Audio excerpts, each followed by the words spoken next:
Hey everyone, welcome back. In this video, I'll show you why your YouTube RPM suddenly dropped and how to fix it step by step. If your views are stable, but earnings went down, don't panic. RPM changes usually happen for clear reasons. Step 1. Check your audience country. Go to YouTube, Studio to Analytics to Audience, to Top Geographies. Views from the US, UK, Canada, and Australia pay more. If your recent views come mostly from lower CPM countries, RPM will drop. Try making globally relevant content and using clear English titles and keywords. Step 2. Review your video topics. Some niches pay more, like finance, tech, business, and education. Viral trends, memes, or general entertainment often have lower ad rates.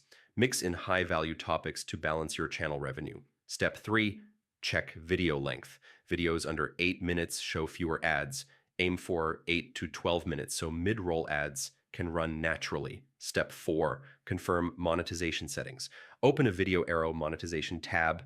Make sure all ad formats are enabled. Sometimes settings change after edits. Step 5. Look for limited ads. If you see a yellow dollar icon, ads are restricted. Avoid sensitive language, controversial themes, or misleading thumbnails. Request review if your content is advertiser friendly.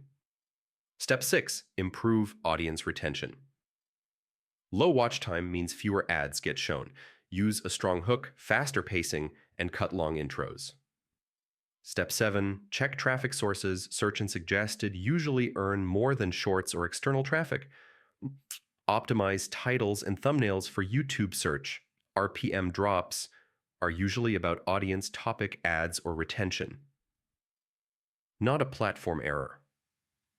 Apply these fixes and your RPM can recover, and that's how to fix a sudden YouTube RPM drop step by step in 2026. Like and subscribe for more YouTube growth guides.